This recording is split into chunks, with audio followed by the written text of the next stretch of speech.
കഴിഞ്ഞ ദിവസം എൻ്റെ 33ാമത്തെ ബ്ലഡ് ഡൊണേഷൻ ആയിരുന്നു. അപ്പോൾ ഞാൻ വിചാരിച്ചു ഇതൊന്ന് ഒരു വീഡിയോ എടുത്തേക്കാം. കാരണം ഇതൊന്ന് പ്രൊമോട്ട് ചെയ്യണമല്ലോ, ബ്ലഡ് ഡൊണേഷൻ പ്രൊമോട്ട് ചെയ്യണം. അതുപോലെ തന്നെ എൻ്റെ ആദ്യത്തെ വീഡിയോ എഡിറ്റിംഗ് പരിശീലനമാണിത്. ബ്ലഡ് കൊടുക്കാൻ പോയി കഴിഞ്ഞാൽ നമുക്ക് ആദ്യം ചെയ്യേണ്ടി വരുന്നത് ഒരു ഫോം ഫില്ല് ചെയ്യുക. നമുക്ക് രോഗങ്ങളുണ്ടോ കാര്യങ്ങളുണ്ടോ അങ്ങനെയുള്ളതൊക്കെ വെച്ചിട്ടുള്ളൊരു ഫോം ഫില്ല് ചെയ്യുക. അവിടെ ബ്ലഡ് കൊടുക്കാൻ പോയത് ജൂബിലി മിഷൻ ഹോസ്പിറ്റലിലാണ്. ഏകദേശം ഒരു 45 മിനിറ്റിൽ നമുക്ക് ബ്ലഡ് കൊടുത്ത് പോരാൻ പറ്റും.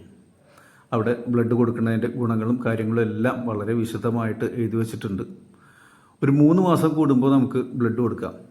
നല്ല ആരോഗ്യമുള്ള ഒരാൾക്ക് 3 മാസം കൂടുമ്പോൾ ബ്ലഡ് കൊടുക്കാം. ബ്ലഡിന് എന്താണ് ചെയ്യുന്നത്, എങ്ങനെയാണത്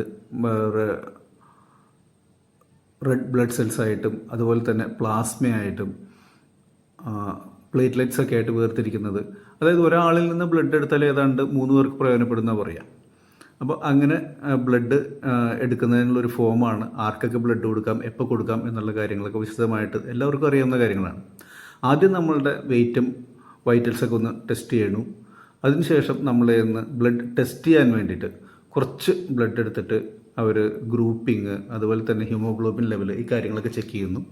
ബാക്കി ടെസ്റ്റ് ചെയ്യാനായിട്ട് വിട്ട് എന്തെങ്കിലും ടെസ്റ്റ് റിസൾട്ടിൽ എന്തെങ്കിലും കുഴപ്പങ്ങളുണ്ടെങ്കിൽ നമ്മൾ അറിയിക്കണോ വേണ്ടേ എന്നൊരു ചോദ്യമുണ്ട്. അത് നമ്മൾ എന്തെങ്കിലും കുഴപ്പങ്ങളുണ്ടെങ്കിൽ നമ്മൾ അറിയിക്കും. അതാണ് ഒരു രീതിയുള്ളത്. ഇതിനുശേഷം നമ്മുടെ ബ്ലഡ് ടെസ്റ്റ് ചെയ്ത് കഴിഞ്ഞാൽ നമ്മൾ ധാരാളം വെള്ളം കുടിച്ച ശേഷം വേണം ഇതിലേക്ക് നമ്മൾ ബ്ലഡ് ഡൊണേഷന് വേണ്ടിയിട്ട് തയ്യാറാവാൻ വേണ്ടിയിട്ട്. ആ ഒരു സമയത്ത് അതിനിടയിൽ ഒരു കൗൺസിലിംഗ് ഉണ്ട്. ഈ കാര്യങ്ങൾ ഒന്നുകൂടി നമ്മളോട് പറഞ്ഞു തരുന്നു. എന്തെങ്കിലും കുഴപ്പങ്ങളുണ്ടോ എന്നൊക്കെ നമ്മളോട് ചോദിക്കുന്നു. അതിൻ്റെ കാര്യങ്ങളെല്ലാം നമുക്ക് വിശദമായിട്ട് പറഞ്ഞു തന്ന ശേഷമാണ് ബ്ലഡ് ഡൊണേഷൻ്റെ ഇതിലേക്ക് പോകുന്നത്. ഇതാണ് ബ്ലഡ് ഡൊണേഷനുള്ള ഒരു മുറി വരുന്നത്. ഇതിൻ്റെ അകത്ത് ഇവിടെ ഇപ്പോൾ 4 ചെയറുകളാണുള്ളത്. ഇത് പുതിയതായിട്ട് കണ്ടതാണ്. കാരണം ബ്ലഡ് കൊടുക്കുന്ന സമയത്ത് തന്നെ അതിൽ നിന്ന് പ്ലാസ്മ വേർതിരിക്കുന്ന ഒരു സംവിധാനം വന്നിട്ടുണ്ടെന്ന് പറയുന്നു. അതിനുള്ളൊരു പ്രത്യേക മുറിയാണ് അവിടെ ഉള്ളത്. പിന്നെ ഇത്തവണ ബ്ലഡ് കൊടുക്കാൻ പോയപ്പോൾ എൻ്റെ കൂടെ സീതാറാം ഹോസ്പിറ്റലിലെ 2 ഡോക്ടേഴ്സ് ഉണ്ടായിരുന്നു. അതുകൂടാതെ അപ്പോളോ ടയറിൽ വർക്ക് ചെയ്യുന്ന ഒരു സുഹൃത്തുണ്ടായിരുന്നു.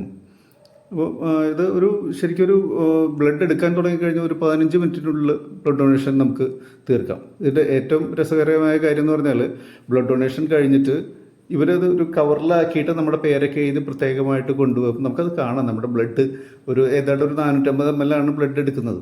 ഈ ബ്ലഡ് കൊണ്ടുപോകുന്നു. അത് കഴിഞ്ഞാൽ അത് ബ്ലഡ് കൊടുക്കുന്ന സമയത്ത് നമ്മളോട് പറയുന്നത് നമ്മളൊരാളെ സഹായിക്കുന്നു എന്നുള്ള കാര്യം മനസ്സിൽ വയ്ക്കുക. ഒരു വേദനയുള്ള കാര്യമൊന്നുമല്ല. പിന്നെ ഇതിൻ്റെ അകത്തുള്ളൊരു രസകരമായൊരു കാര്യം എന്ന് പറഞ്ഞാൽ ഓരോ തവണ ബ്ലഡ് കൊടുക്കുമ്പോഴും നമുക്കൊരു 6 മാസം നമ്മുടെ ബയോളജിക്കൽ ഏജ് കുറയും. അത് കാരണം എൻ്റെ സുഹൃത്തുക്കളെല്ലാവരോടും എനിക്കുള്ളൊരു അഭിപ്രായം എന്ന് പറയുന്നത് എല്ലാവരും ബ്ലഡ് കൊടുക്കുക. നമുക്ക് പ്രായം കുറഞ്ഞ് ചെറുപ്പക്കാരായിട്ട് ഊർജ്ജസ്വലരായിട്ട് നടക്കാനായിട്ട് ബ്ലഡ് ഡൊണേഷൻ വളരെ ഹെൽപ്ഫുള്ളാണ്.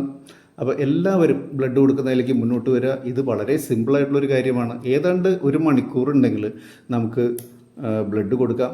നമ്മുടെ യൗവനം കാത്ത് സൂക്ഷിക്കാം. അതുപോലെ തന്നെ ഒരുപാട് പേരെ സഹായിക്കാം. ഇത് കഴിഞ്ഞാൽ റിഫ്രഷ്മെൻറ്റും കൂടി തന്നിട്ടാണ് അവർ നമ്മൾ വിടുന്നത്.